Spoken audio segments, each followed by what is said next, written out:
Hey guys, I want to go through and give you guys an update.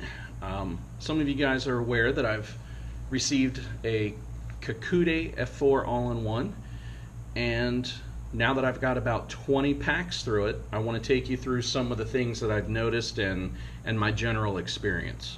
The first thing I want to make you aware of is that the board comes with Betaflight 3.2 flashed on it from sometime in April.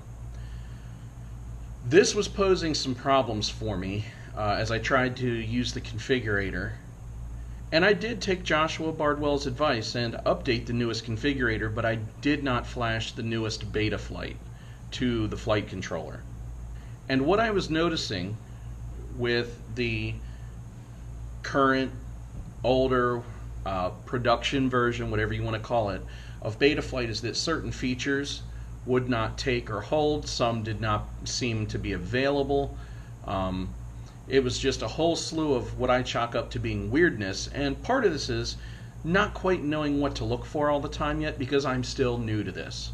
But nonetheless, this was my experience. So this board is running a still experimental version of Betaflight, and the best thing you can do for yourself, or the best two things you can do, would be to get the newest version of Configurator and download the newest firmware from Jenkins. Both of those you can find in one of Joshua Bardwell's videos that I'll link in the description. Once you get that addressed, one of the things you might run into would be the poor voltage filtering on the board. And maybe this is a culprit of having so much on one PCB. I don't know, I'm not an electronics guy. But it was terrible. I could turn on the quad, aka plug it in, and my video would be fine. And as soon as I armed it, I would lose everything.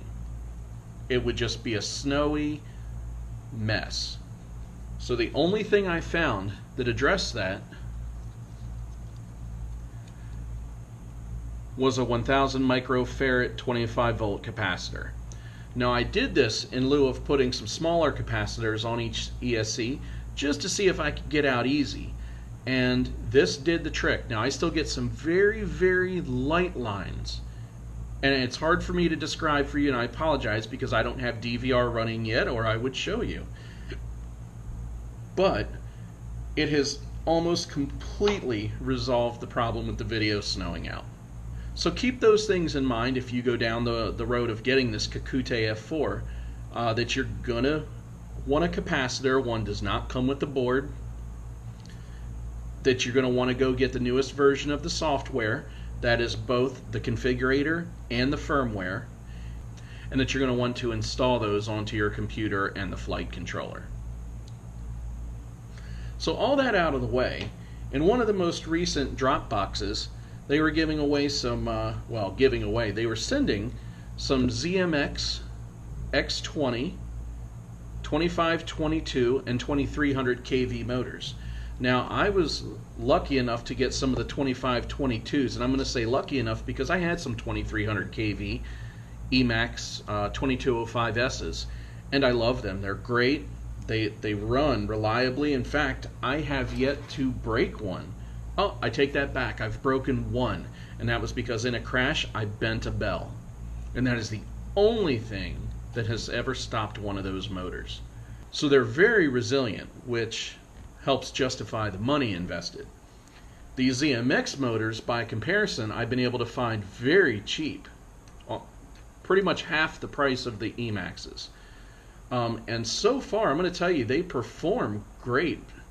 Now, the only motors that I have to compare to are the stock Eachine Wizard motors, the 2205s that come on the Wizard, the Emax 2205Ss, and these ZMX motors. But what I notice with these, they're just slightly longer to take off, have that real instant acceleration, and only under one circumstance for me, or one that I've been able to address. But they have more high end, more top end, and I'm noticing it more than any other time in my punches. It was hard with those Emax motors or those Wizard motors for me to get enough momentum in just a snappy punch to really carry myself up. to be able to do some of the stuff I wanted to do. And don't get me wrong, I'm still learning, so I still have a long way to go. I'm not comfortable doing all these maneuvers yet. But with these, I find that while I'm still in my upward motion, that it's much easier for me to get into those because I have more upward motion. They're floatier. That's the only way I know to describe it, is they're floatier. And I love it. So these, coupled with these, seem to give me what I'm looking for. Now, just recently on the FPV NoobTube Facebook group, I was being told by a couple gentlemen that I was wasting my money on these, that I would never notice the difference, and I'm sorry, but I just don't agree with that. Okay? When I was starting out, I initially bought some Fluorion batteries, and not knowing better, I was just looking for something to keep me in the air. So I got in real cheap. I got 4 batteries for like 20 or 25 bucks. I mean, come on. At that point, my biggest problem was staying in the air, not anything else, to be quite honest. So once I went looking for some better batteries, once I really was able to stay in the air without crashing, you know, just general flying, not being stunty or trying to pull off anything out of my comfort zone, I noticed that they just didn't have the punch, so have any of the power, you know. So I went out looking for batteries, and I stumbled across Joshua Bardwell's battery videos, which took me to these Infinities. For the price, and they're not the cheapest on there, but with the reliability, the durability, they were highly recommended by him. And I'll be honest, to date, I have no qualms with these whatsoever. These are still my go-to battery, because I'm still building a relationship with these. I'm only 4 packs deep in this, so I don't have much of an opinion other than my initial opinions, which are wow. But I went from these to the CNHLs, and these are the 1300 mAh 100C batteries. These are 1570C, and they are the exact same size and dimensions. Everything about them is the same. And I'll be honest, from a performance perspective, I'm underwhelmed. But considering, and they're no slouch, okay? It's not like running a Fluorion 40C, don't get me wrong. They run fine, but they just don't run as well as these. And being as how these and these are the same size and damn near the same weight, I get just a little more time out of these, and I get the same amount of punch with better recovery of the sag. But these are half the price. So, you know, I got a little bit of a mix of a couple different things going on, and the whole purpose is just to keep me in the air. Practice, right? So for that, no complaints, just a general comparison. Now, you may have noticed I'm still running the Martian 3, and that is because I really, really love this frame. You know, I am starting to notice that I have a crack on the top plate, you know, from crashes, but it hasn't compromised the integrity yet. So I'm hoping that holds out for a while more. I know it's just because when I crash with this on here and I go for a cartwheel, you know, it's putting stress right on where this crack point's forming. And that's fine. But I've been able to get my stack down quite a bit.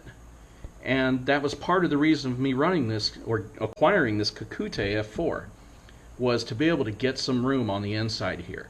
So what I'm running all the way on the bottom, yes, I'm running the stock power distribution board.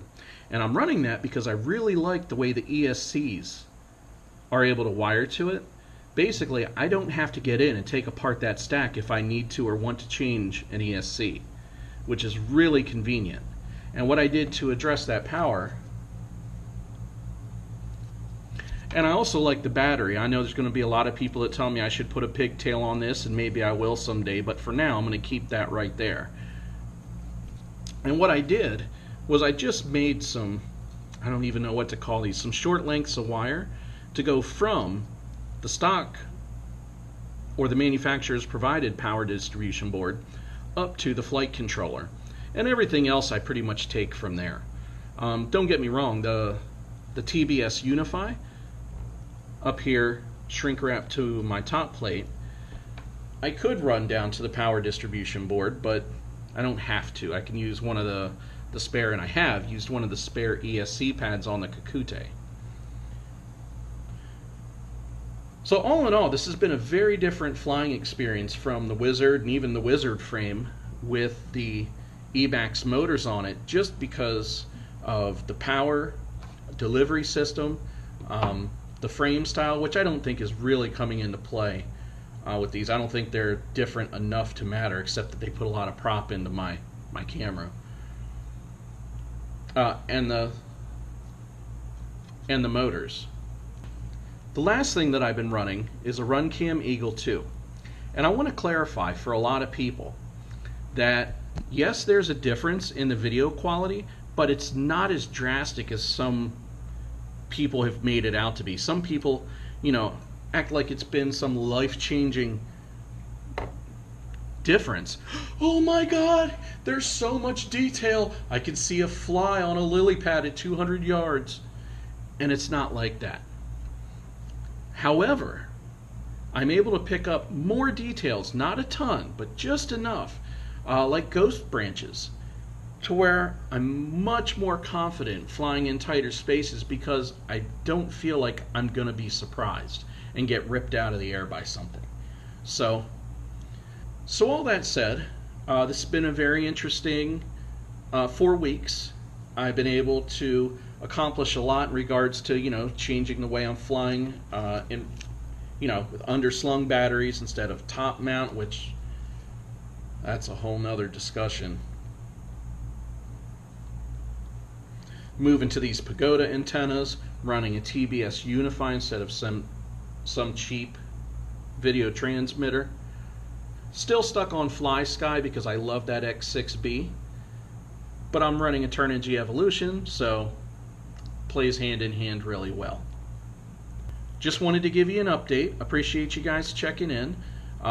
You know, let me know your thoughts, things you think I should try or do. I did just recently start attending my local multi-GP chapter. I've only been to one free fly, and I know that they had one before, and I think they're going to hold an official race here soon. And regardless of how I think I will compete, I plan on attending so long as the job permits. I've really enjoyed the free fly, flying in a race environment, trying to hit the gates, which was compounded by one, running this new setup. I was just trying to wrap my head around the way this thing flew. You know, there was enough things that were different that it was a very different experience. And then to top it all off, we had a crosswind, which, if I'm not flying in an open field, I'm still learning to adjust for a lot of this stuff.